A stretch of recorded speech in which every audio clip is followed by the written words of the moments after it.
Hello, this is SK Williams, and this is an unscheduled video because I can't speak freely on the platform any longer. So, if you will skip ahead the requisite quarter of an hour, then I shall get to the point of this video. But I will tell you this much.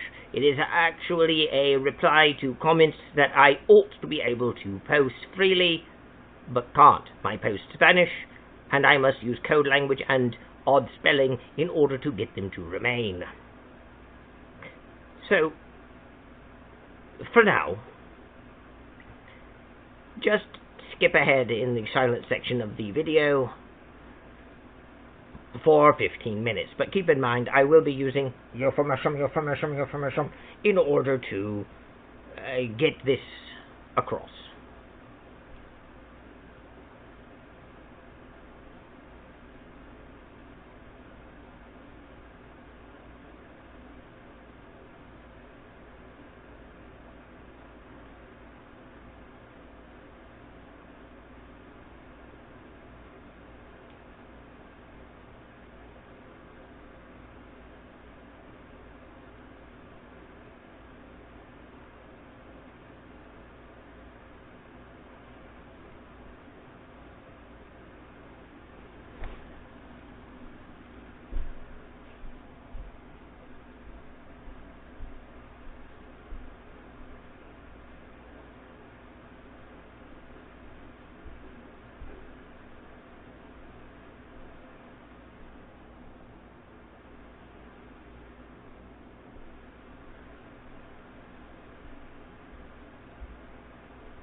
So, and if you went through that 15-minute desert of silence, I thank you and I salute you. But it was necessary given the current restrictions to which I am operating on under the two of you. Nevertheless, this is part 2 of a 3-part video set, to which I am addressing some comments left on a video, which I can't really reply to normally because the two of you has been sicking Al Gore protecting his rhythm at me. So I can only post very short posts and usually have to get creative in what I say, how I say it, the word choices, and even the spelling, just to make certain they stay, and even then about 2/3 of my posts vanish. As a result, I'm doing something I usually find distasteful, and that is carrying on a conversation from a comment section in a video. I don't like doing this, and it's being done to me because it's a one-way exchange in which I speak and no one is actually able to address me. Certainly, people can go to the comment section, which I'm leaving open, in order to leave comments, but that's not the same as the video itself. So, I do have to apologize to the people that I'm addressing, who I won't name because I don't like shaming people. But these claims are those that I've seen for years, and they're not really true. And I have to do it this way in order to make my points clear. That said, part 1 dealt largely with the new atheism, and how it was actually an astroturf movement that was well-financed, connected to political agendas, and the Four Horsemen were not really acting alone in isolation. This video will address the main topic that was being discussed. I am, however, going to have to use euphemism, because this is still the two of you, and even though I have waited the quarter of an hour, and even though I am not actually speaking to promote these ideologies, the intelligence that be synthetic is nevertheless a menace. That's why I'm going to stutter some and speak with a bit of a broken voice and a bit of an exaggerated features. I intend on doing other videos on this topic.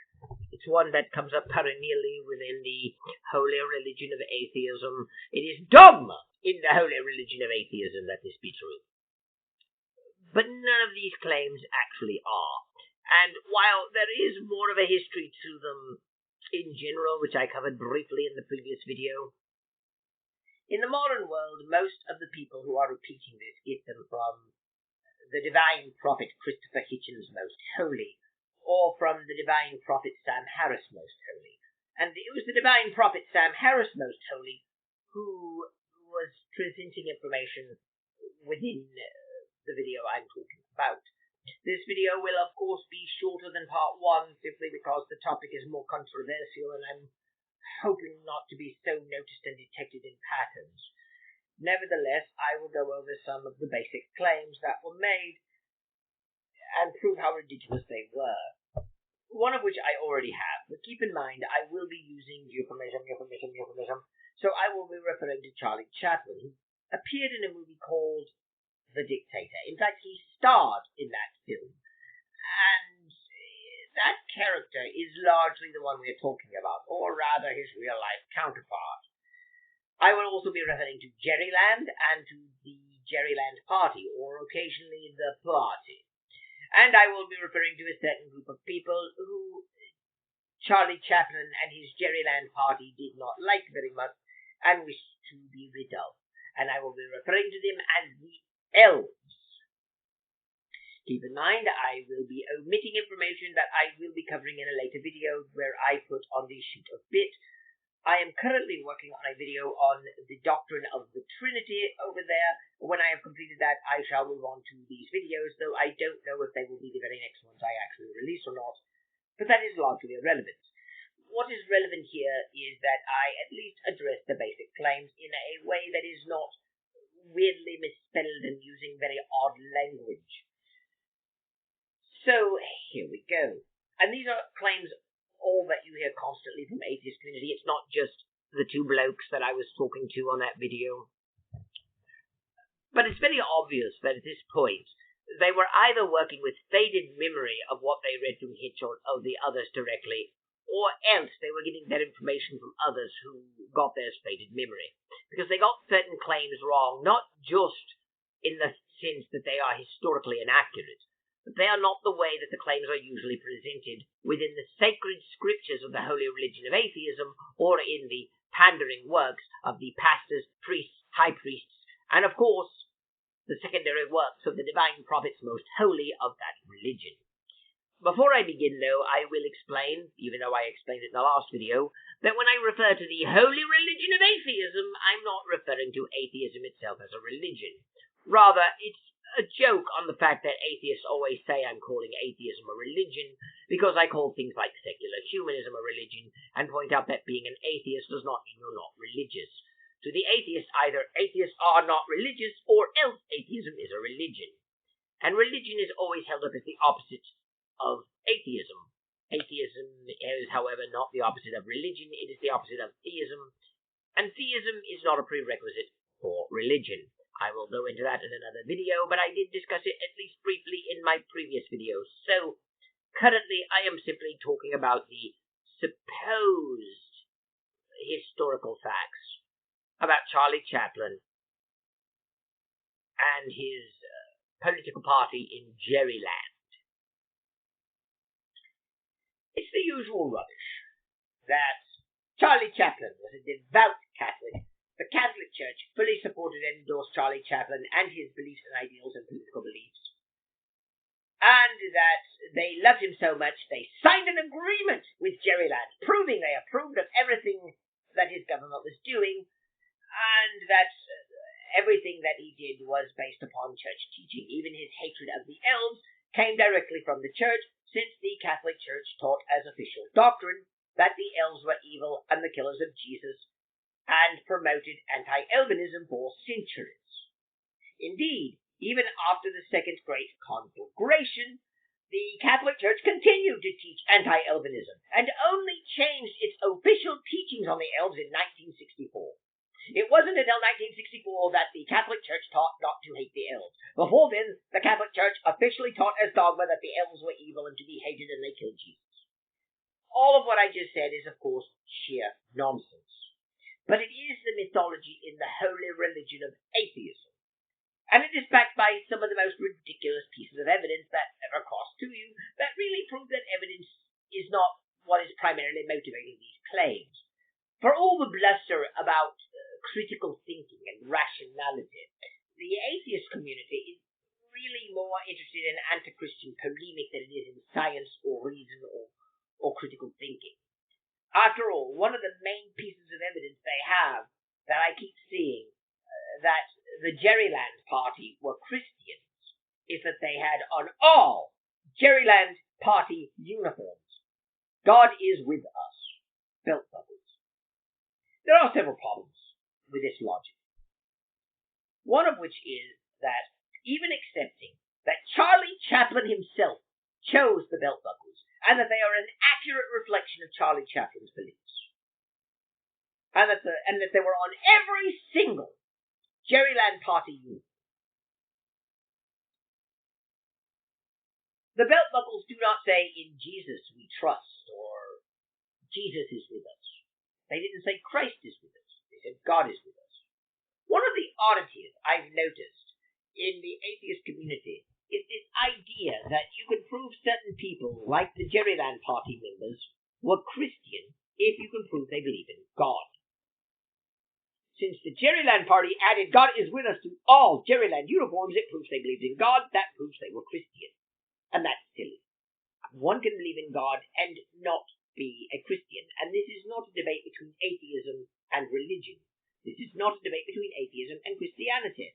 This is trying to get at a historical fact. And in this case, the historical fact is that "God is with us" was the German army motto since 1799. Furthermore, it is not true that all Jerryland Party uniforms carried the belt buckle that said "God is with us." Only German army uniforms did, and the German army uniforms carried them well before Charlie Chaplin came to power.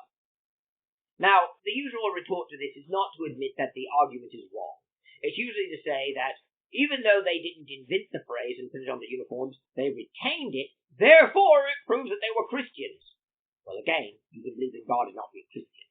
And this doesn't even prove anything about anyone's belief in God.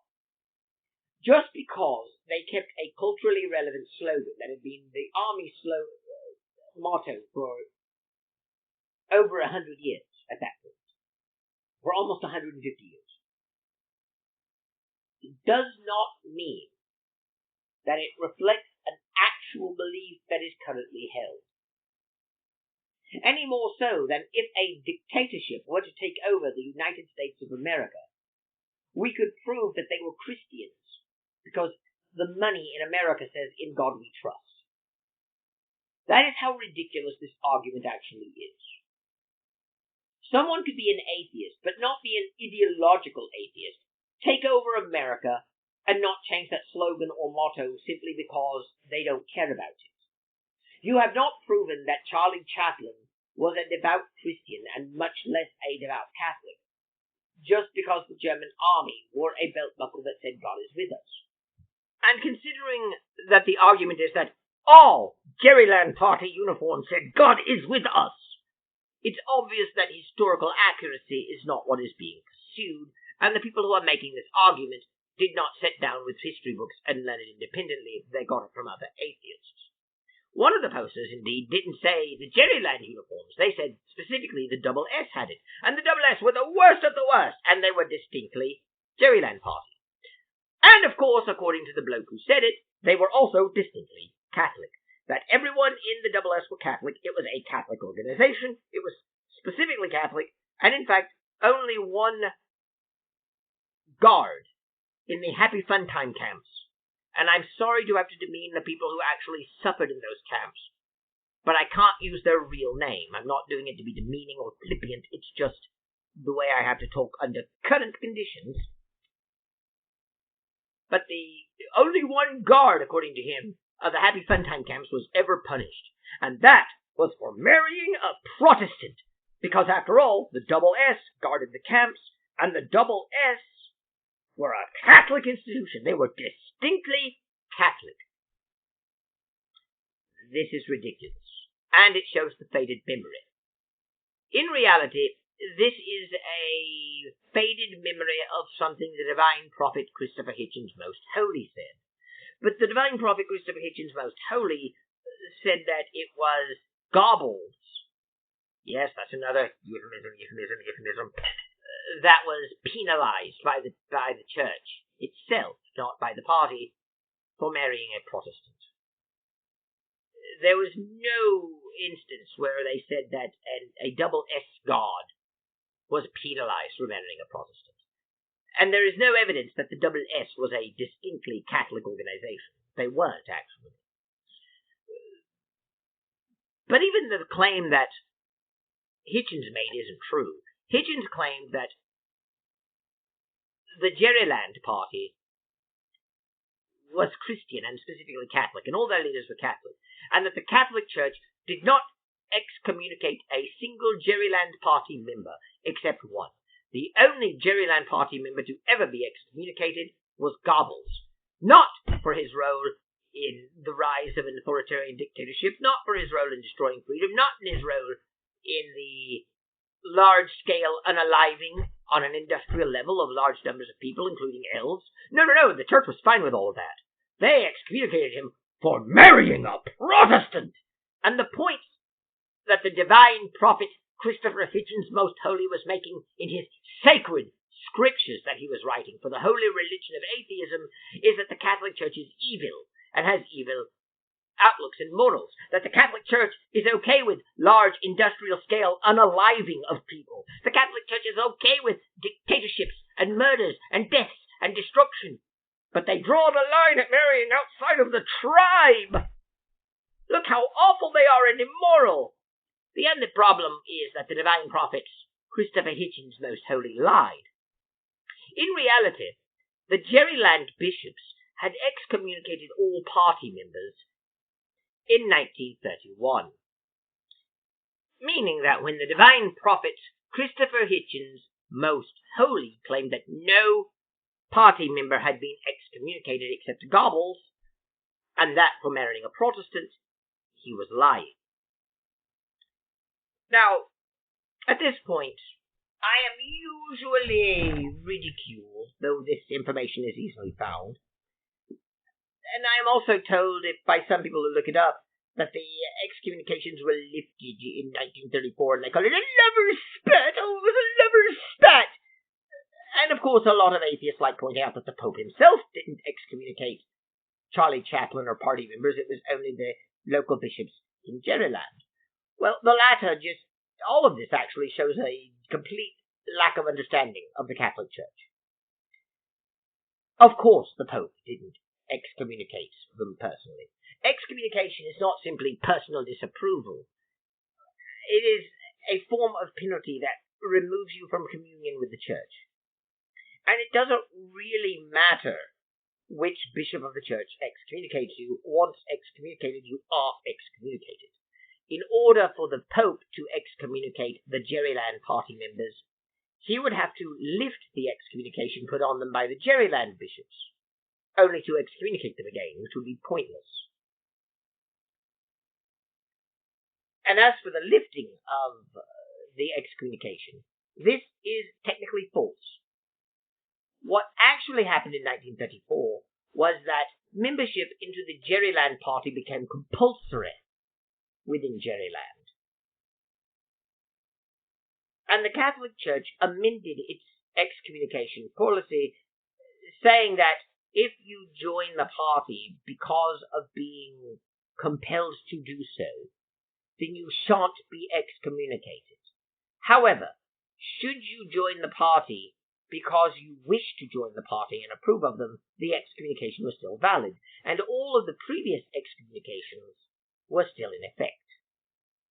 And incidentally, it really bothers me when they say it was just a lover's spat in 1931. They excommunicated him but got over it. Is that they think excommunication is something the Church would do lightly, and it's not.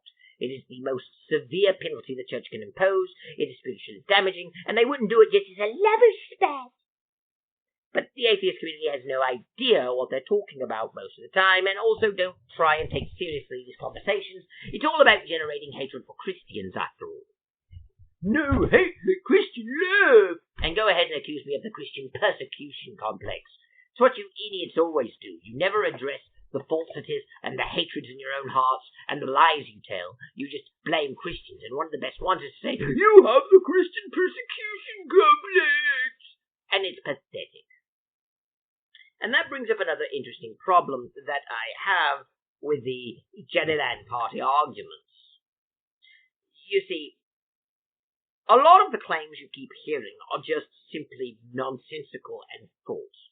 Like the claim that the Jerryland Party celebrated Charlie Chaplin's birthday every year officially. That in Jerryland, the church officially proclaimed it a holy day and they celebrated his birthday. No, they didn't. That's just rubbish. It is true that they prayed for him or commemorated their birthday, but they do that with every leader in the world. They did not set aside a special day of holy reverence for Charlie Chaplin. That just never happened. It also isn't true that they taught official anti-Elvinism for centuries. All you have to do is look up Sictus Judaicus by Calaxtus II, who was Pope, and be issued several times. The Catholic Church actually condemned hatred and abuse of the elves, and it doesn't matter that you're going to ridicule me or call me a liar for Jeebus. You can look up the information. They actually condemned it. And if you're going to whataboutism me with Martin Luther, keep in mind your argument is that Charlie Chaplin was a devout Catholic. Why would he care about what arch-heretic Luther said? Incidentally, even Luther's not a good argument because while it is true he wrote a book called On the Elves and Their Lies, and while it is true that the party used excerpts and quotes from this book in their propaganda, it is neither true that Martin Luther's views were influential on broader Christianity or even on Lutherans much later. To be honest, On the Elves and Their Lies was largely forgotten, and Lutherans were using it. It had to be dug up by the party. What's more, if you actually read on the elves and their lies, you will find that Martin Luther's views on the elves differ sharply from Charlie Chaplin's. Because Charlie Chaplin's views on the elves was based on racial science and eugenics, not on religion. Whereas Martin Luther's was based purely on religion. At this point, the atheist will answer, "Oh, so that makes it okay!" Because atheists are bigoted sociopathic bullies who enjoy twisting people's words. Of course, I'm not saying it makes it okay, but I am saying it makes it different.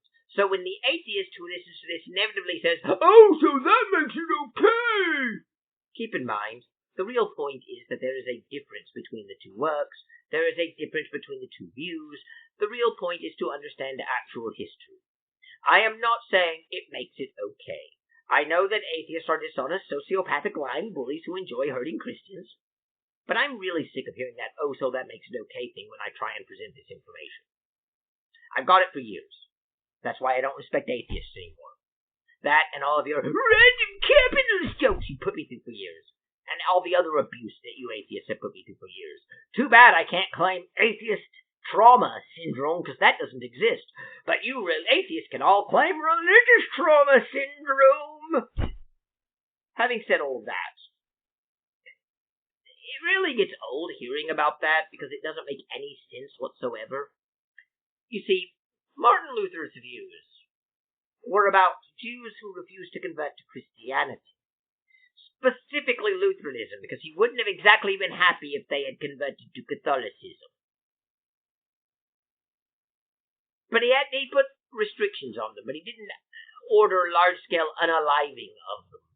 Seizure of their property, seizure of their tools, refusal to let them work certain careers, etc., were all done in order to isolate and penalize them until they converted. And again, I will remind you, when you atheists inevitably say, "Oh, so that makes it okay," I'm not saying it does. But I'm saying that, in the eyes of Martin Luther, it was not a racial issue, since the elves could convert to Lutheran Christianity and not be bothered. They could probably convert to any form of Protestantism and be unmolested. If they converted to Catholicism, well, then you just go from one bad situation to another. The limitations and restrictions placed on elves would go away, but then you would have the ones placed on Catholicism, which were basically the same restrictions. But therein lies the point. Martin Luther's objection to the elves had to do with their, for want of a better term right now, religion. The concept of religion we use is actually a modern one, but people don't want to hear that right now, and I don't have the ability to be clear enough to explain that. So for right now, I'll just say their religion, and not their race. Whereas Charlie Chaplin had an entirely racially based ideology. And as far as Charlie Chaplin was concerned, it didn't really matter if the elf practiced Elvinism or Christianity or was an atheist. What mattered was that they were elvish. Now, some people will then start quoting an out-of-context part of This Struggle of Mine, the book by Charlie Chaplin. But, like a lot of out-of-context quotes, it kind of misses the point. There is a quote from This Struggle of Mine where he talks about discrimination of the elves based on religious conviction, not based upon race science. But if you actually read it, he's being critical of another party, which is, usually when you see an atheist put that word out, they act like it's the Jerryland Party, and it's not. And if you point that out, they'll say it's a forerunner for the Jerryland Party, and it's not. He's critical of this other party for saying that, because their contempt was based on religion, not race. He calls that foolish and stupid. He thinks that it should be based on race, because the problem with the other party saying that, making it about religion, is that if an elf were to convert, they would welcome that elf with open arms. But that elf remained an elf. And being an elf is inherent, and it is inherent to the nature of elves that they are parasitic and evil and consumptive and manipulative of others. So it doesn't really matter what religion the elf practices, they will be innately an elf. His ideology was based on eugenics. Which brings up another problem that I have with this argument about the elves. You see, it's all based on the fact that people don't learn history, and these events happened 80 or 90 years ago. They started really in the 1920s, going through the 1930s and 1940s, ending, of course, in 1945 when the Second Great Conflagration ended. But the problem is,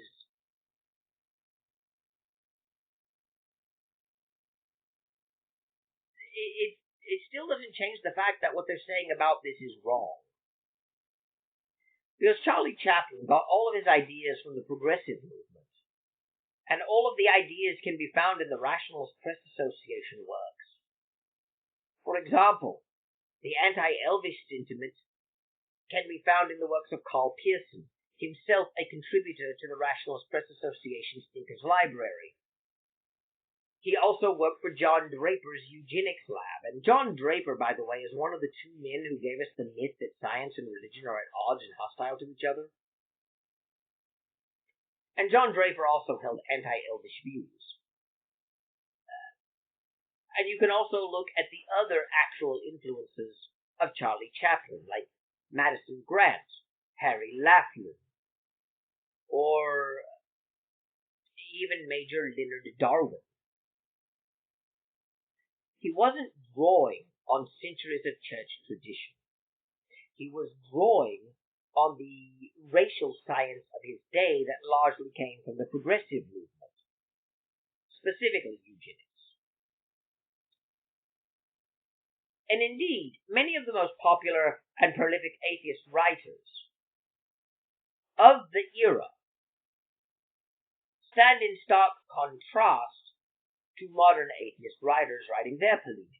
Even writers like Joseph McCabe, who made a living selling anti-Christian hate in much the same way that Sam Harris and Christopher Hitchens does. In fact, the divine prophet Joseph McCabe Most Holy is the source, or at least the immediate source, for a lot of the modern-day atheist arguments. McCabe did contribute some of his own original arguments, but also was good at collecting a wide variety of arguments from other atheists within the movement, the progressive movement of the era, and encapsulating them, making them easier to understand. A lot of what Joseph McCabe did, though, was simply to repeat other people's arguments to help disseminate them and to create a nice, handy, one-stop shopping package for them. But what's interesting about Joseph McCabe is that, contrary to modern-day atheists who hate Catholicism, Joseph McCabe really hated Catholicism tremendously. But he still said that the Jerryland Party was hostile to the Catholic Church, and the Catholic Church was hostile to the Jerryland Party. Bertrand Russell spoke of the hostility that the Catholic Church had toward the Jerryland Party. You can go to the Internet Archives and find several old books written in the 1920s, 1930s, and 1940s. Those old books will all tell you that the Catholic Church was hostile to the Jerryland Party and disapproved of the Jerryland Party. Examples of this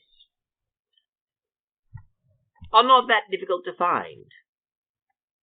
You can go to Internet Infidels or to the Internet Archive and look up the Blue Book of Atheism by Joseph McCabe, what I just referenced. Or you could look up the work of C.W. Gillibaud, who wrote Social Policy of Jerryland Party Jerryland. Obviously, you're going to have to replace the Jerryland parts of that now, won't you? Or you could look up John L. Spivak. Secret armies. The new technique of Jerryland Party warfare.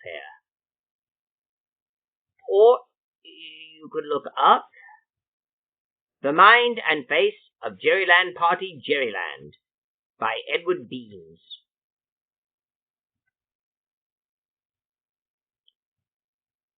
Higher Education in Jerryland Party Jerryland.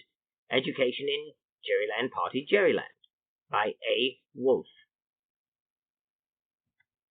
Or you could look up Into the Darkness of Jerryland Party Jerryland Today by Lothrop Stoddard.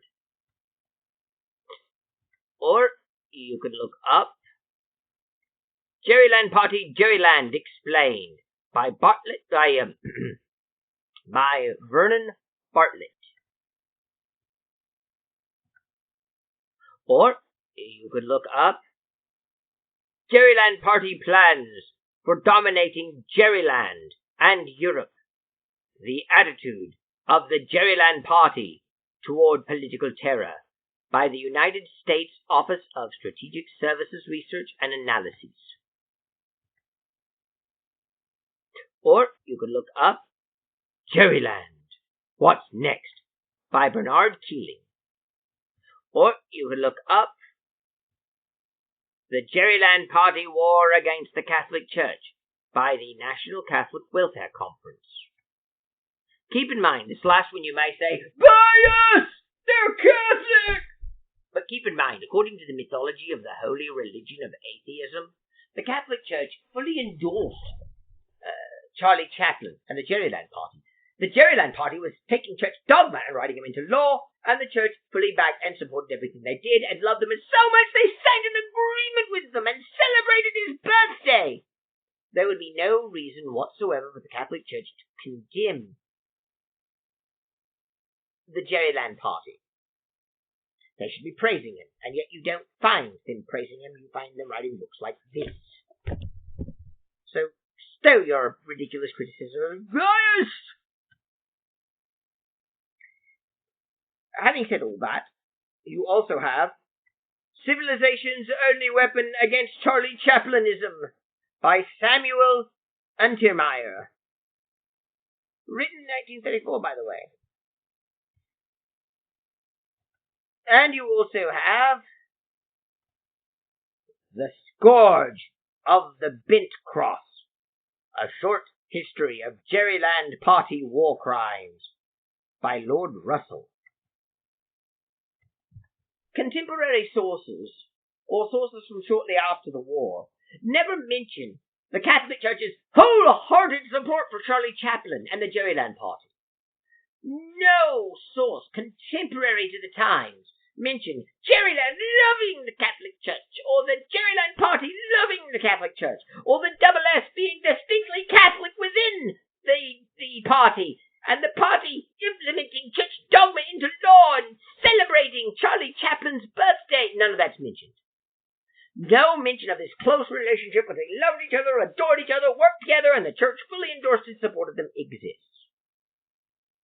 Instead, every single source, even those hostile to Christianity, agree that the Jerryland Party was actively hostile to the Catholic Church, and the Catholic Church was hostile to them. But what about the agreement, which means the Concordant? The Concordant was not signed because the Catholic Church approved of Jerryland. I don't know why idiot atheists keep thinking the Concordant proves that the Catholic Church approved of them. The Concordant was a peace treaty that helped to end conflict between the two. And it did so by Jerryland promising to leave Catholic groups, organizations, and church services alone, as well as Catholic schools alone. This is where the myth in the holy religion of atheism comes from. This and another quote that I can't use, that Jerryland closed down all state-run schools and gave the Catholic Church a monopoly over education.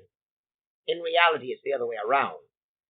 As soon as the Concordant was signed, Charlie Chaplin violated it. having no intention of ever honoring it. The treaty was designed to protect Catholics and the Catholic Church from the aggression of the Jerryland Party. And they needed it because the Jerryland Party had been harassing and even persecuting the Catholic Church. Far from being the early supporters who loved Charlie Chaplin, who was a devout Catholic and held all their views and giving their wholehearted support for him, the Catholic Church always opposed Charlie Chaplin and always opposed his party. And as a result, many were being arrested, beaten, killed, all for being part of the Catholic Church. And this treaty was an attempt to curb the hostilities and failed.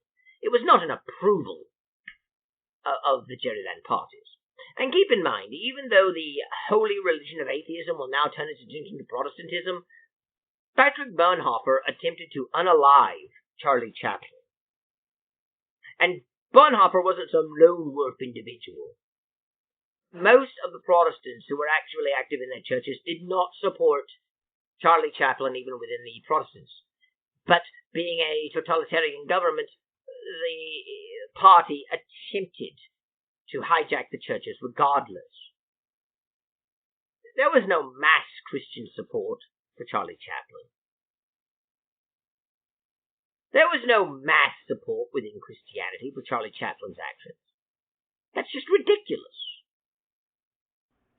Indeed, one of the main problems with this idea that the churches were all supportive of Charlie Chaplin and the Jerryland Party is the point about eugenics, and this is especially true of the Catholic Church, because the divine prophet Joseph McCabe Most Holy, hallowed be his name, hallowed be the name of science, hallowed be the name of reason, hallowed be the name of no God, and hallowed be the name of Joseph McCabe himself, in his book,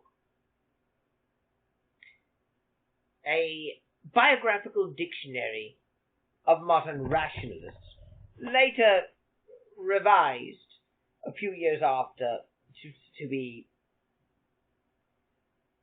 a biographical encyclopedia of modern rationalists, as well as several other works he did, claimed that it was Christian churches that largely stood in the way of eugenics. Keep in mind, the divine prophet Joseph McCabe Most Holy actually supported eugenics. John Draper, one of the men who gave us the science versus religion myth that is now sacred and holy dogma that may not be questioned in the holy religion of atheism, ran a eugenics laboratory. Carl Pearson, one of the leading voices within the Rationalist Press Association, administered John Draper's eugenics laboratory. And ultimately, Jerryland Party ideology largely comes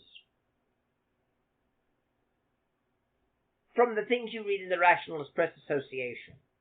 You will see the same ideas of eugenics, of race science, of racial differences, of ethnic groups having certain innate qualities and characteristics, the need for sterilization of the unfit, all of that, including the selective breeding of the fit, you can find in progressive literature supported by people like Charles Bradlaugh, George Holyoake, Anne Besant, Carl Pearson, John Draper, George Bernard Shaw, Bertrand Russell, all of the main popular, Joseph McCabe, all of the popular atheists promoted the same ideals that went into both the Jerryland Party and to Marxist socialism that went into the Soviet era. The simple reality is, whilst the atheist community hates this fact with a passion, their own movement created both the Jerryland Party and Marxism. And now they call those both religions that aren't real secularism and have nothing to do with atheism, and claim that Charlie Chaplin was a devout Catholic and that the Catholic Church supported him and all that. And it's just nonsense. The Catholic Church firmly opposed eugenics. The Catholic Church firmly opposed sterilization, full stop, period. The Catholic Church firmly opposed euthanasia and continues to this day. It's not like they used to teach it was okay and fully endorse it and then changed their official teachings. They have uniformly and consistently opposed it, and even their enemies like Joseph McCabe will confirm this. The simple reality is you can look on the Internet Archive as well and find that the Catholic Church opposed eugenics. You can look at the Catholic Handbook, for instance, that you can find on the Internet Archive. Or look up a book called The Catholic's Ready Answer. It was written by Michael Peter Hill, and it specifically addresses eugenics, specifically gives you the Catholic opinion of it, which is condemnation. G.K. Chesterton voiced opposition to eugenics, both in the 19th century, both whilst the atheist movement was promoting eugenics and promoting race science. So even though the holy religion of atheism likes blaming racialism and eugenics on the Christians and the Christian Church and Catholicism, it was actually the modern-day progressive atheist movement that was more linked to it. Now, I'm not saying absolutely no Christian at all ever supported eugenics, but it would be obvious to anyone that the Catholic Church opposed eugenics, and it's obvious that a lot of Protestant churches opposed it, and even where there was some support, it was not the full support of all forms of eugenics that you see today. It's obvious that Charlie Chaplin was not being supported by churches. Not that any of this matters to the atheists who don't care about facts. Now, having said all that, I'm going to end this video, and in part 3, I'm going to summarize parts 1 and 2 and add slightly more information for something I didn't cover. But until then, and keep in mind I had to leave some things out, and I won't be bringing them up in part 3 just to avoid the ire of Al Gore. But until then, I shall take my leave of you now. Thank you, God bless, and goodbye.